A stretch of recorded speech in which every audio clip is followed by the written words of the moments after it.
उनका जन्म 563 ईस्वी पूर्व के बीच शाक्य गणराज्य की तत्कालीन राजधानी कपिलवस्तु के निकट लुम्बिनी में हुआ था, जो नेपाल में है।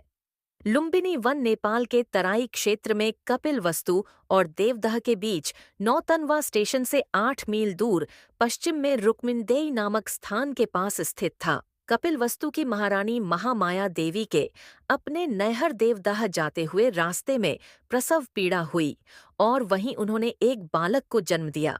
शिशु का नाम सिद्धार्थ रखा गया। 16 गौतम गोत्र में जन्म लेने के कारण वे गौतम भी कहलाए।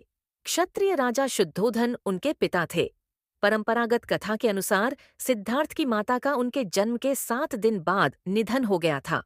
उनका पालन पोषण उनकी मौसी और शुद्धोधन की दूसरी रानी महाप्रजावती गौतमी ने किया। शिशु का नाम सिद्धार्थ दिया गया, जिसका अर्थ है वह जो सिद्धि प्राप्ति के लिए जन्मा हो। जन्म समारोह के दौरान साधु द्रष्टा आसित ने अपने पहाड़ के निवास से घोषणा की, बच्चा या तो एक महान राजा या एक महान पवित्र पथ प्रदर्शक बनेगा। शुद्धोधन ने 5वें दिन एक नामकरण समारोह आयोजित किया और 8 ब्राह्मण विद्वानों को भविष्य पढ़ने के लिए आमंत्रित किया।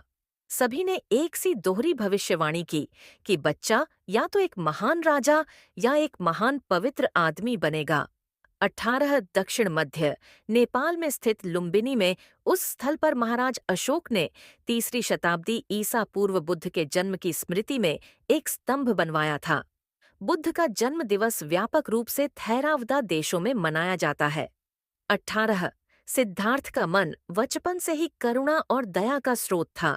इसका परिचय उनके आरंभिक जीवन की अनेक घटनाओं से पता चलता है। घुड़दौड़ में जब घोड़े दौड़ते और उनके मुंह से झाग निकलने लगता तो सिद्धार्थ उन्हें थका जानकर वहीं रोक देता और जीती हुई बाजी हार जाता। खेल में भी सिद्धार्थ को खुद हार जाना पसंद था, क्योंकि किसी को हराना और किसी का दुखी होना उससे नहीं देखा जाता था। सिद्धार्थ ने चचेरे भाई देवदत्त द्वारा तीर से घायल किए गए हंस की सहायता की और उसके प्राणों की रक्षा की। शिक्षा एवं विवाह। सिद्धार्थ ने गुरु विश्वामित्र के पास वेद और उपनिषद को तो पढ़ा ही, राजकाज और युद्ध विद्या की भी शिक्षा ली। कुश्ती, घुड़दौड़, तीर कमान, रथ हाँकने में कोई उसकी बराबरी नहीं कर पाता। 16 वर्ष की उम्र में सिद्धार्थ का कन्या यशोधरा के साथ विवाह हुआ।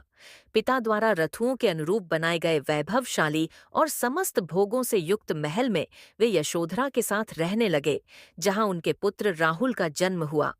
लेकिन विवाह के बाद उनका मन वैराग्य में चला और सम्यक सुख शांति के लिए उन्होंने अपने परिवार का त्याग कर दिया। राजा शुद्धोधन ने सिद्धार्थ के लिए भोग विलास का भरपूर प्रबंध कर दिया। 3 रथुओं के लायक 3 सुंदर महल बनवा दिए। वहां पर नाच गान और मनोरंजन की सारी सामग्री जुटा दी गई। दास दासी उसकी सेवा में रख दिए गए। पर ये सब चीजें सिद्धार्थ को संसार में बांधकर नहीं रख सकीं। वसंत ऋतु में एक दिन सिद्धार्थ बगीचे की सैर पर निकले। उन्हें सड़क पर एक बूढ़ा आदमी दिखाई दिया। उसके दांत टूट गए थे, बाल पक गए थे, शरीर टेढ़ा हो गया था। हाथ में लाठी पकड़े धीरे धीरे कांपता हुआ वह सड़क पर चल रहा था। दूसरी बार कुमार जब बगीचे की सैर को निकला तो उसकी आंखों के आगे एक रोगी आ गया। उसकी सांस तेजी से चल रही थी, कंधे ढीले पड़ गए थे, बाहें सूख गई थीं, पेट फूल गया था, चेहरा पीला पड़ गया था। दूसरे के सहारे वह बड़ी मुश्किल से चल पा रहा था। तीसरी बार सिद्धार्थ को एक अर्थी मिली। 4 आदमी उसे उठाकर लिए जा रहे थे। पीछे पीछे बहुत से लोग थे।